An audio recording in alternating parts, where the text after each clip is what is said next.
Selamat siang teman-teman semua. Kita jumpa lagi di Hard Talk, hasil riset dan diseminasi kerjasama DRPM dan Fakultas Ilmu Komunikasi Universitas Padjadjaran. Kali ini kita akan berbicara tentang social distancing, apakah efektif? Siang ini kita kehadiran tamu, Wakil Dekan 2 dari Fakultas Farmasi. Saya biasa memanggilnya Kang Aulia. Kang, apa kabar nih? Baik Kang, terima kasih sudah diundang. Hatur nuhun, kita yang terima kasih karena sudah berkenan ke Vkom di tengah kesibukannya sebagai Wakil Dekan 2 ini. Gimana Kang? Lebih enak Wakil Dekan 2 atau Mariska nih? Kita reuni dulu. Aduh, ini jawabannya saya jawab diplomatis saja ya. Oh, boleh, boleh. Ternyata ngurus orang itu lebih susah Kang. Oh, ngurus orang lebih susah.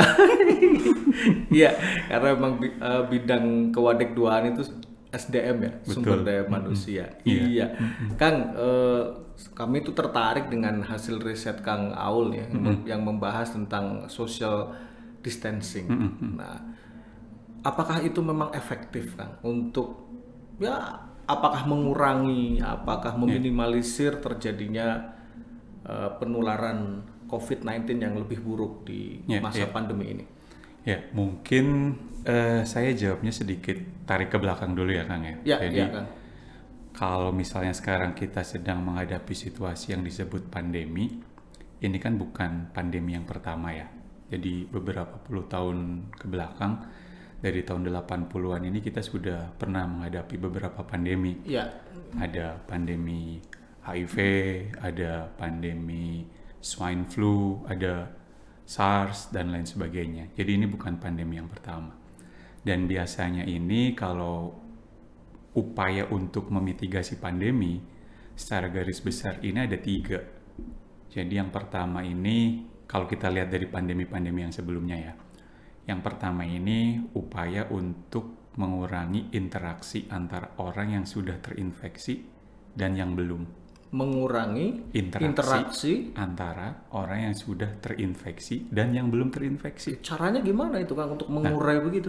Salah satu caranya yang melalui social distancing, melalui karantina dan lain sebagainya. Kurang lebih kalau di bidang kesehatan ini biasanya kita sebutnya dengan intervensi non-farmakologi. Intervensi non-farmakologi. Nah, termasuk social distancing di dalamnya. Nah, kemudian upaya yang kedua adalah untuk mengurangi tingkat infeksi dari orang yang sudah bergejala. Yang sudah bergejala. Nah, ini masuk nih intervensi farmakologi. Misalnya dengan pemberian antiviral, antibiotik. Nah, upaya yang ketiga yaitu dari orang yang belum terinfeksi supaya dia tidak rentan, yaitu dengan vaksinasi. Vaksin. Nah, jadi ada 3 upaya memitigasi. Yang satu non farmakologi, yang 2 ini farmakologi. Nah, intervensi farmakologi salah satunya social distancing ini selalu menjadi andalan. Boleh dibilang garda terdepan. Dari sejak pertama adanya pandemi tadi di tahun 80-an katakanlah, social distancing selalu menjadi garda terdepan gitu maksudnya. Dalam artian ketika intervensi farmakologi belum ada yang terbukti secara efektif dapat digunakan. Misal ya, kita tarik 2 tahun yang lalu di awal-awal adanya pandemi. Ya. Kan belum ada obat, belum ada vaksin yang terbukti secara efektif. Ya namanya juga betul-betul pandemi baru ya.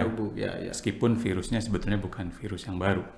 Nah, jadi di awal-awal ini kan ya peneliti dituntut kan untuk menciptakan obat atau vaksin yang terbukti secara efektif. Nah, kemudian dinamikanya adalah ya vaksin kan sudah banyak ya, atau ada beberapa. Tapi kalau obat kan sampai sekarang masih sangat sedikit. Terakhir yang punya Merck dan Pfizer. Nah, ketika kita dalam situasi dituntut untuk menemukan obat atau vaksin, tapi belum ada, maka harapan satu-satunya itu melalui intervensi non-farmakologi. Harapan satu-satunya. Nah, tapi ketika sekarang sudah ada vaksin atau obat antivirusnya, itu pun intervensi farmakologi masih non farmakologi, social distancing ini masih harus dipertahankan juga. Oke. Gitu. Nah, apa sih yang kemudian menjadi alasan Kang Aul nih? Ini kan katakanlah bukan pandemi yang pertama, gitu. Betul. Ya. Tetapi sudah ada tahun-tahun yang lalu. Tapi kemudian Kang Aul tertarik untuk melakukan riset di tengah kesibukan Kang Aul sehari-hari nih sebagai Wadek 2 gitu ya, tetap melakukan riset terkait dengan SD itu tadi. Saya pertama kali baca ringkasannya SD. Ini SD itu sekolah dasar atau apa? Oh, ternyata social distancing. Ya. Apa sih sesuatu yang kemudian menggugah Kang Aul sehingga Kang Aul tertarik untuk meneliti ini gitu khususnya di Indonesia mungkin ya. Mungkin yang melatar ya, kalau kita sebagai peneliti kan yang paling utama menjadi latar belakang biasanya curiosity ya. Ya, jadi kalau misalnya pada situasi normal pun sebelum pandemi, kalau saya sih kebetulan bidang saya walaupun di farmasi tapi bidang saya ini banyaknya ke sosial farmasi ya. Jadi apa itu Kang sosial farmasi? Fokus saya itu pada health economic Kang. Jadi kalau biasanya kan intervensi kesehatan obat dia kan dari hasil uji clinical trial kan kemudian dapat data atau parameter efektivitas ya atau efficacy. Nah, kita kemudian menganalisis dari outcome ekonominya. Jadi tidak berhenti pada outcome klinis dari sebuah intervensi, tapi kita melihat dari outcome ekonominya juga. Nah, terus terang yang jadi concern saya, terutama kan kita sebagai negara dengan anggaran kesehatan yang terbatas ya, karena kan platform anggaran kesehatan itu beda ya dengan anggaran pendidikan. Kalau anggaran pendidikan mah Indonesia tergolong terbatas ya? Terbatas karena kita hanya 5% ya anggaran kesehatannya. Nah, selama ini dengan anggaran kesehatan yang terbatas ini, terus terang concern saya apakah pemerintah dalam setiap pengambilan keputusannya sudah berdasarkan evidence based. Jadi evidence based decision making proses ini kan jadi hal yang penting. Ya? Apalagi kalau kita punya resource-nya terbatas, kan harus kebijakannya efektif dan efisien. Itu yang pertama pada saat situasi sebelum pandemi. Ditambah lagi situasinya pandemi. Apalagi pandemi ini di awal-awal semua negara ini kan dalam tanda kutip gagap ya mengambil kebijakannya. Termasuk pemerintah juga. Nah, mungkin Kang Ari masih ingat ya, di awal-awal baru adanya pandemi, pemerintah kemudian secara dalam tanda kutip tiba-tiba memutuskan untuk membeli Avigan dalam jumlah yang banyak. Ya, betul. Kemudian memutuskan untuk membuka sebuah rumah sakit yang cukup besar di suatu pulau. Nah, sekarang pertanyaannya, kalau itu betul-betul kebijakan yang diambil berdasarkan evidence based, kita lihat sekarang apakah Avigan yang dibeli dalam jumlah banyak itu terpakai semua. Ya, ada nilai kebermanfaatannya untuk publik mengatasi pandemi gitu ya. Betul. Kemudian apakah rumah sakit itu termanfaatkan dengan baik? Nah, konteksnya kalau kita misalnya lihat PSBB, pada saat itu kan menjadi diskusi yang menarik ya. Kita perlu dalam tanda kutip total lockdown seperti negara-negara lain pada saat itu, atau misalnya bahkan kita terminologinya pun berubah-ubah ya. Ada PSBB, ada PPKM yang kemudian sekarang dibuat beberapa level. Oke. Kurang lebih seperti itu. Nah, kebetulan bidang saya ini fokusnya pendekatannya pada mathematical modeling. Jadi kalau dengan modeling kan ya kita bebas dalam tanda kutip, intervensi yang belum pernah kita terapkan sekalipun itu kita bisa membandingkan karena kan semuanya berbasis model. Nah, kurang lebih kita pengen lihat di awal-awal tuh fokus kita membandingkan kalau social distancing measure ini atau PSBB ini diterapkan hanya 2 minggu saja, hanya 4 minggu atau 2 bulan. Jadi intervalnya 2, 4, 8. Karena kan pada saat itu kebijakan pemerintah ini akan dievaluasi per 2 minggu di awal-awal ya. Oke. Artinya bahwa social distancing itu menjadi salah satu solusi yang tepat atau efektif untuk mencegah pandemi ini Kang di Indonesia? Nah, karena belum ada obat atau vaksin pada saat itu, dari hasil studi kita kemudian kurang lebih hasilnya adalah ini menjadi sebuah intervensi yang cost saving. Dengan pembandingnya, kan kita belum bisa membandingkan dengan intervensi farmakologi ya. Dengan pembandingnya adalah no intervention, atau ketika pemerintah itu doing nothing. Nah, ini yang menjadi komparator. Nah, kemudian kurang lebih kita melihat ada 2 parameter utama ya yang dilihat, yaitu parameter efektivitas dari PSBB atau social distancing itu sendiri.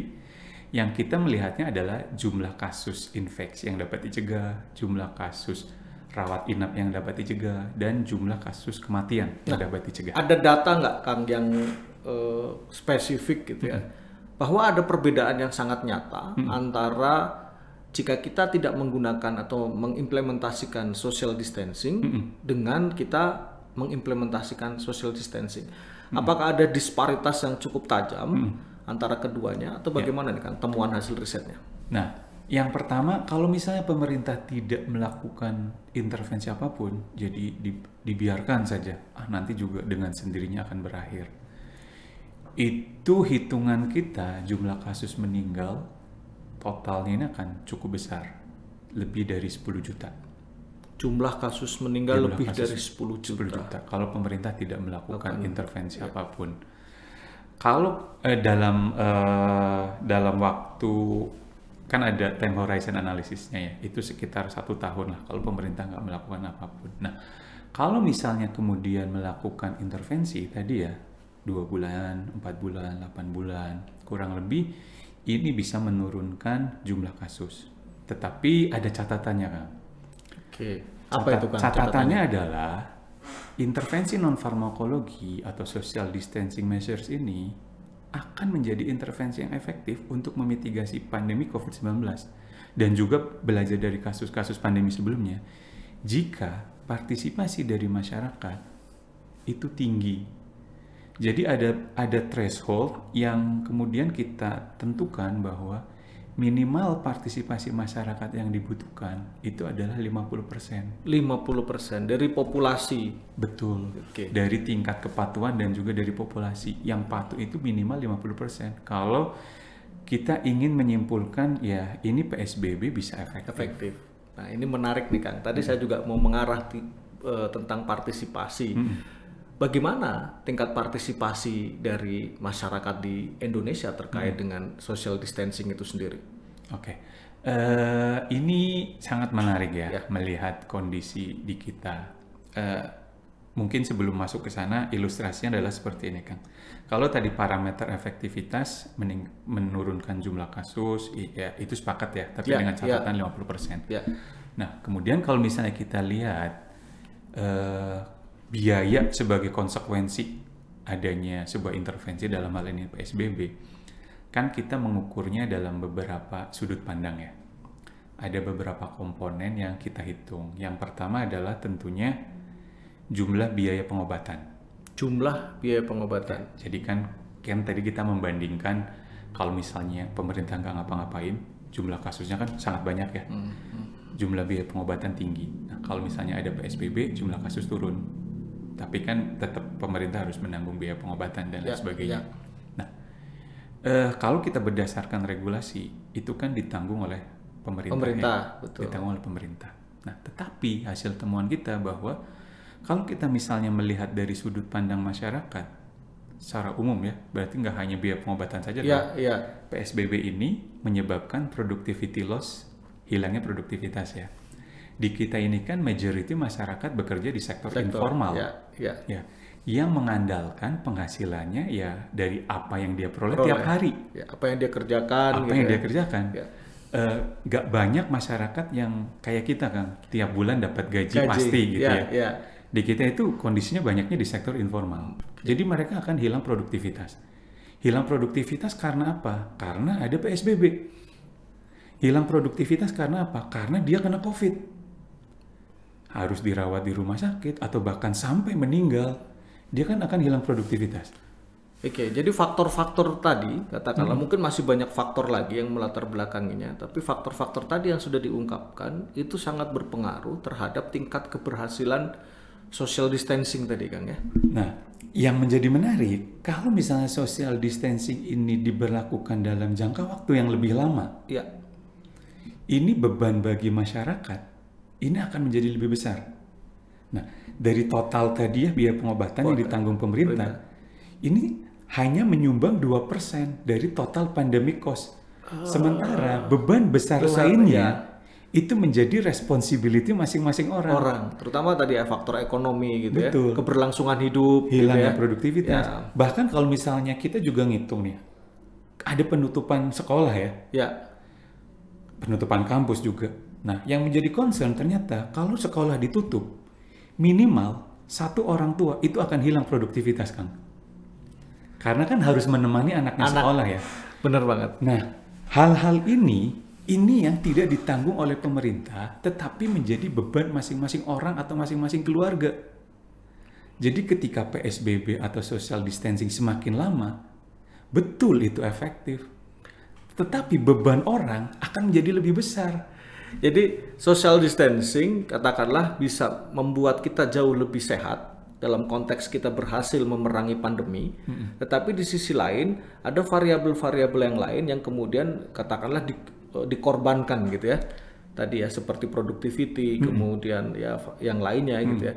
Nah, kemudian ada tidak, Kang, semacam hasil temuan apa sih yang kemudian harus dilakukan oleh pemerintah, apa sih yang harus dilakukan oleh masyarakat supaya tadi pandemi berangsur sembuh gitu atau hilang, tetapi produktivitas juga kembali meningkat. Gitu. Jadi kalau yang dapat kita simpulkan ya, Kang ya, dari studi yang saya lakukan, yang pertama betul bahwa intervensi non farmakologi ini dapat digunakan sebagai dalam tanda kutip andalan untuk memitigasi pandemi ketika intervensi farmakologi belum ada atau belum terbukti belum dapat diandalkan lah. Tapi perlu diingat bahwa kalau ini diberlakukannya dalam jangka waktu yang sangat lama, beban masyarakat ini semakin berat.